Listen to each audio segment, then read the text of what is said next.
हम सभी जानते हैं कि हमारी लाइफ में बालों की इम्पोर्टेंस कितनी ज़्यादा होती है। जैसा कि आप देख सकते हैं इन दोनों पिक्स के अंदर कि हमारी पर्सनालिटी में कितना चेंज आ जाता है आपकी अच्छी हेयर ग्रोथ होने से।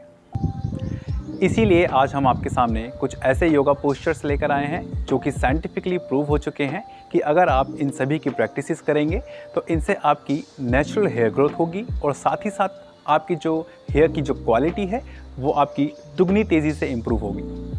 सबसे पहले हम आसन का अभ्यास करेंगे, शीर्षासन। उसके लिए वज्रासन में बैठ जाएंगे। अपने कोहनियों को जमीन पर रखते हुए एक गैप लेंगे।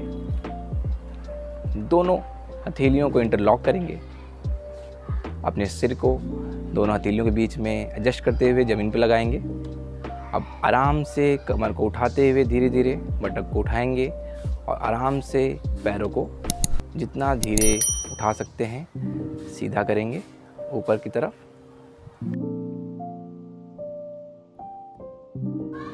अब श्वास को छोड़ते हुए धीरे धीरे दोनों पैरों को आराम से ज़मीन पे वापस लाएंगे।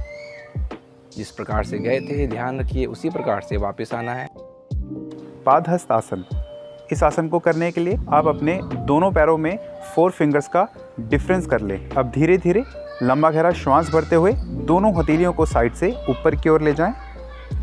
दोनों आर्म्स को अच्छे से स्ट्रेच करें, चेस्ट को बाहर की ओर लाएं। अब धीरे धीरे यहीं से श्वास को छोड़ते हुए अपनी लोअर बैक से आगे की ओर झुकने की कोशिश करें और दोनों हथेलियों को अपने पैर के साइड पर रख लें। यहीं से एक बार दोबारा लंबा गहरा श्वास भरें, कमर को एकदम स्ट्रेट करें और घुटनों को स्ट्रेट करने की कोशिश करें। एंड अब धीरे धीरे श्वास को छोड़ते हुए अपने सबसे पहले पेट को लगाएं और उसके बाद अपने सर को अपनी शीन बोन पे टच करने की कोशिश करें। अब जिस प्रकार आप पादहस्तासन में गए थे उसी प्रकार धीरे धीरे कमर को सीधे करते हुए श्वास भरते हुए दोनों हथेलियों को ऊपर की ओर लाएं और प्रश्वास करते हुए दोनों हथेलियों को साइड से नीचे की ओर लाएं। अब हम अगले आसन का अभ्यास करेंगे, अधोमुख शवासन का। इसके लिए वज्रासन में बैठ जाएंगे।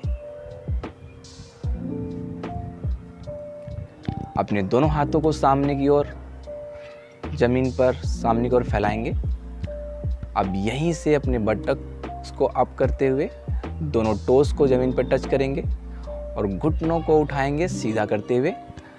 एड़ी और पंजे ज़मीन पर लगाएंगे और कोशिश करेंगे अपने माथे को ज़मीन पर स्पर्श करने का।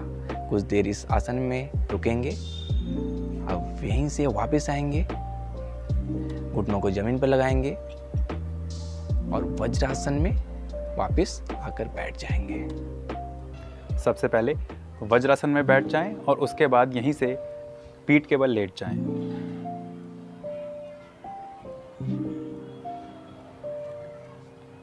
अपनी कमर को और पैरों को बिल्कुल सीधा रखें, एड़ी पंजे मिलाते हुए।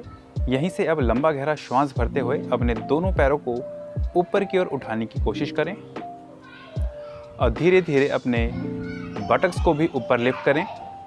अब यहीं से दोनों हथेलियों को आपको अपनी बैक को सपोर्ट करना है और अपने पैरों को जितना हो सके उतना ऊपर खींचने की कोशिश करनी है। आपकी चिन चेस्ट पर टच हो इस बात का आप ध्यान रखें। अब जिस प्रकार आप आसन में गए थे उसी प्रकार धीरे धीरे वापस आएं। पैरों को पहले नीचे लाएं, फिर हथेलियां ग्राउंड पर टच करें और अब धीरे धीरे अपनी कमर को मैट पर लगाते हुए श्वास को छोड़ते हुए पैरों को बिल्कुल नीचे मिलाएं। अब हम अभ्यास करेंगे कर्णपीठ आसन का। इसके लिए वज्रासन में बैठ जाएंगे, अपने दाहिने ओर मुड़ते हुए। अब यहीं से दोनों हाथों जमीन पर रखते हुए पीठ के बल लेटेंगे। एड़ी पंजों को मिला लेंगे। दोनों हथेलियों को थाई के बगल में रखेंगे। एक लंबी सी श्वास भरते हुए दोनों पैरों को उठाएंगे जमीन से ऊपर की तरफ। तो यहीं से कमर को भी उठाएंगे धीरे धीरे। अब दोनों पैरों को ज़मीन पर स्पर्श करेंगे, पंजे ज़मीन पर स्पर्श हो जाएं। इसके बाद दोनों घुटनों को मोड़ते हुए अपने कानों के पास ज़मीन पर लगाना है और ध्यान रखिए दोनों हथेलियां ज़मीन पर लगी रहें, आपकी कोहनियाँ सीधी हों। कुछ देर इस आसन में रुकना है। अब जिस प्रकार से आप आए हैं इस आसन में उसी प्रकार से वापस जाएंगे। श्वास भरते हुए पैरों को सीधा करेंगे और धीरे धीरे कमर को ज़मीन पर लगाते हुए पैरों को धीरे धीरे श्वास छोड़ते हुए जमीन पे वापस लाएंगे। अगले आसन की ओर बढ़ेंगे। अगला आसन है हमारा हल आसन। यहीं से वज्रासन से अब दोबारा आप लेट जाएं अपनी कमर के बल।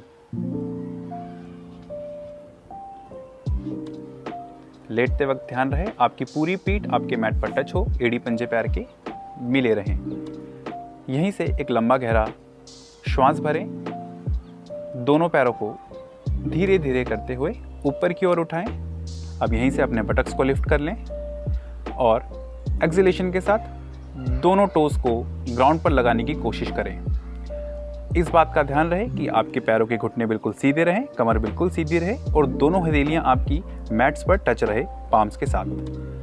अब जिस प्रकार आप आसन में गए उसी प्रकार धीरे धीरे करते हुए पैरों को ऊपर लाएं, हल्का सा उठाते हुए अब धीरे धीरे कमर को अपने मैट पर टच करें और कंप्लीट एक्सहेलेशन के साथ दोनों हील्स को ग्राउंड पर ले आएं।